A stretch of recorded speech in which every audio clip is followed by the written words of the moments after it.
I'm doing well, man.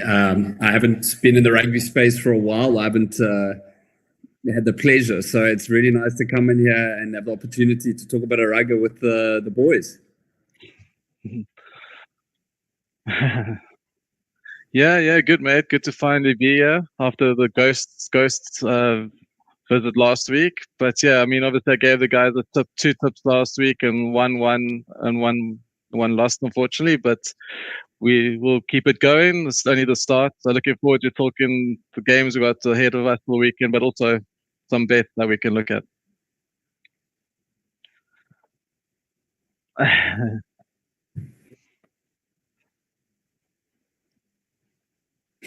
Sure.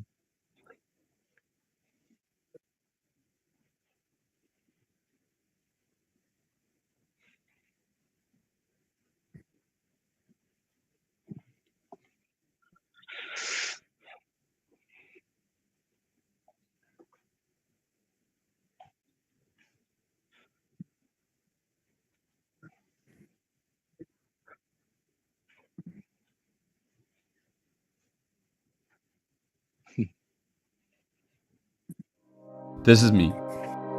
My first year at UCT, and to be honest, a lot of it was a blur. Hi, I'm Anton Taylor. Anton Taylor. Okay. Break your defenders and father of strife! Goodness me!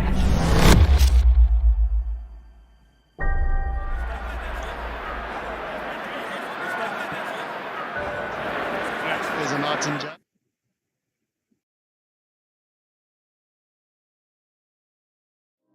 This is me. My first year at UCT, and to be honest, a lot of it was a blur.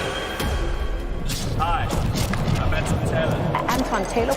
Okay. Break your defenders and father of strife! Goodness me!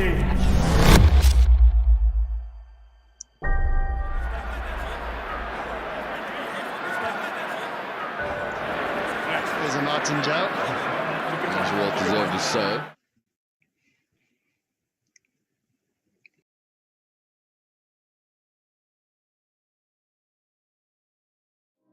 This is me.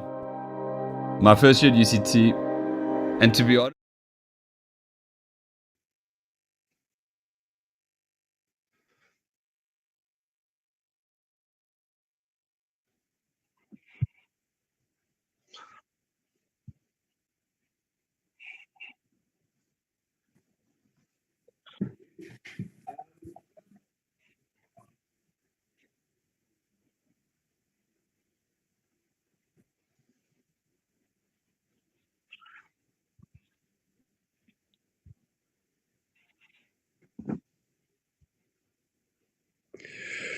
So I worked for many years as a supersport rugby commentator.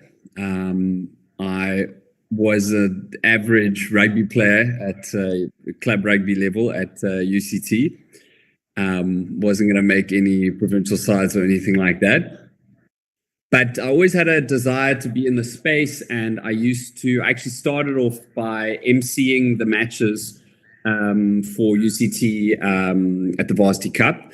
And then what happened was I'd always been wanting to get into this rugby commentary space, but it was very difficult. And one day they had sort of open auditions to the public, sort of like Pop Idols. And I entered, and I remember just thinking, geez, I need to do this because otherwise I'll spend the rest of my life wondering. And I was one of the last people to audition in Johannesburg. I think there was like thousands of people, and managed to squeak through until I was selected as a rugby commentator.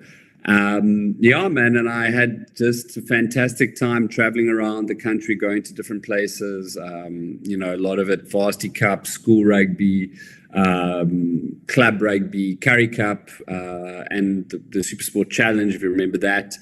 And then from there, I did work for SA Rugby. I've emceed games for the Springboks against the Lions, and I used to do a Currie Cup sort of wrap up for SA Rugby. Man, it's been. I loved it, and it's a combination of you love rugby and you also love talking a bit of nonsense.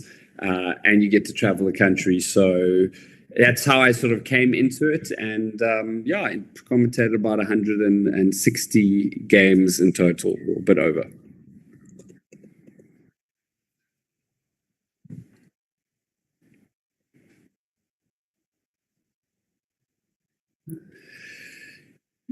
Yeah, at some stage, I think I will. I think I just had stuff that I wanted to focus on.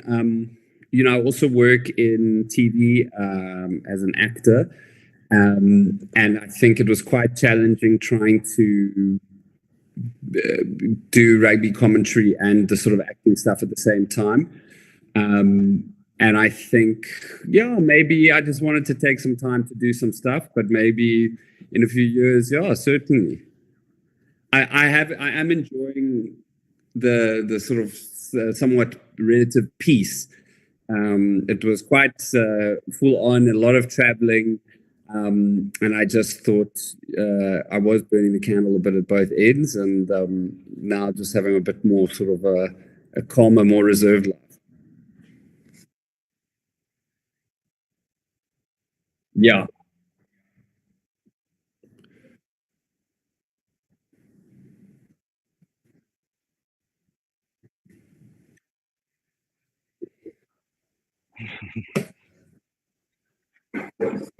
Sure. Yeah. So I'm Chris. How's it going, guys? Nice to finally put a name to face here. Yeah, so I'm actually in Poland at the moment. I got it when I was working in the online gaming industry, which I have done for quite a bit of my career. I've worked in about four bookmakers.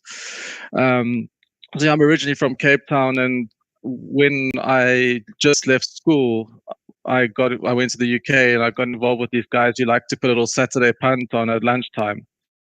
And that was the first time I started to bet. And I've just basically been a punter since I've been 19 years old, and got into the industry, worked in the content of it as well. So yeah, it's just something that's part of my life. I do every day, watching sports and watching the markets on the sports. And so yeah, and that's pretty much in a nutshell.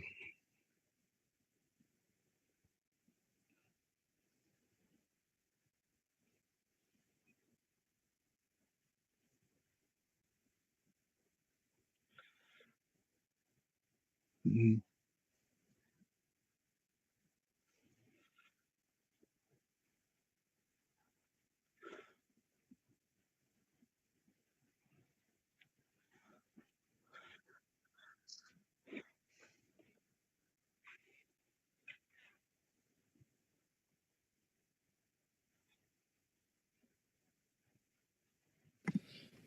Yeah, man. I love it. I love everything about it, particularly the culture. Love the differing opinions on social media. I love things like this where people are, we're sharing our different takes on things. I love the energy of the games, of the rugby itself.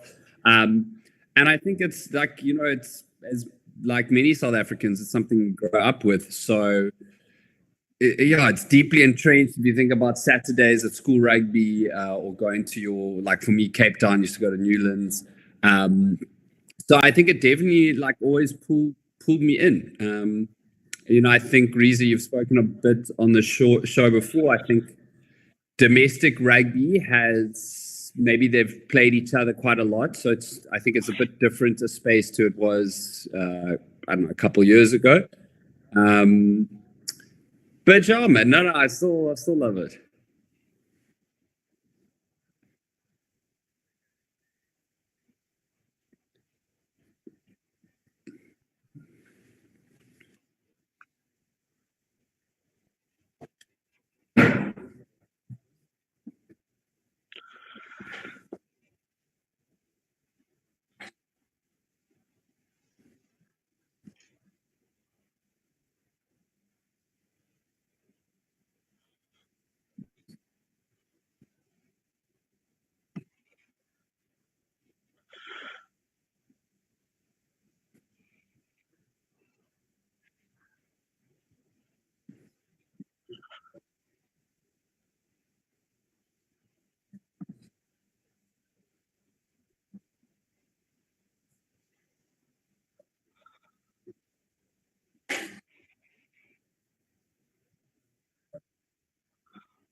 Is this for me or Anton?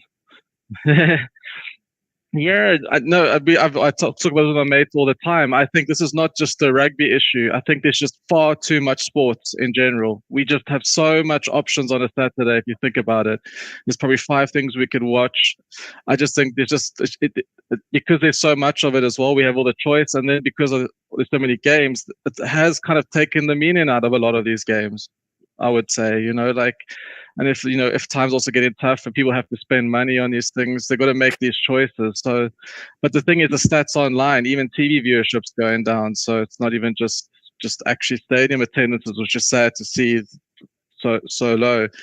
So I think, in terms of the Currie Cup, I mean, I was like, also my earliest memories is the 1997 final against Free States and Newlands going to Newlands, the Lions test. I mean, it's everything we live for and breathe for. But the Currie Cup, professional rugby's taken over, and it's been given this second place. I think South Africa we should have a second tier competition now, but I don't know if it should be called the Currie Cup. I don't think that's fair on the Currie Cup, because it's taken what's the traditions and what it stands for out of it. What we watch in now, Because you remember in the old days, in the early Super Top, we had the Ford Night Series or something, Bankfin Night Series that used to be a feeder sub-competition, and then the Vodacom Cup, which was quite good. So I think there's space for it. The guys need to play their rugby, but it's unfortunately the Currie Cup has suffered, and I don't think they should ever take it away, though. We should still have it there. But I think, as I said, for all sports, look at the test against the West Indies. The cricketers say that it was almost fully sold out every game, and only a couple of people and their dogs were at the test match. And that's sad to see, Some sports are going to suffer.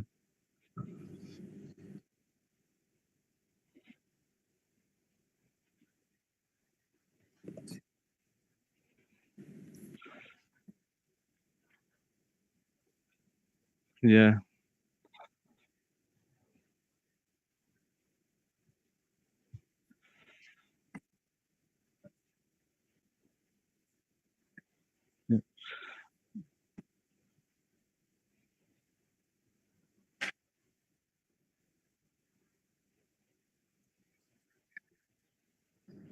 Well, look, I must say I take quite a bit of delight in what's happening with Super Rugby because of the way in which Australia try to sort of squeeze out the South African teams. And it's, from what I understand, for quite a while, there was a sort of agenda to get rid of the South African teams. And now we've moved on, and you can sort of see, what's happening. And I think it translates to weaker national sides, and we have, I think in South Africa, we had the biggest viewership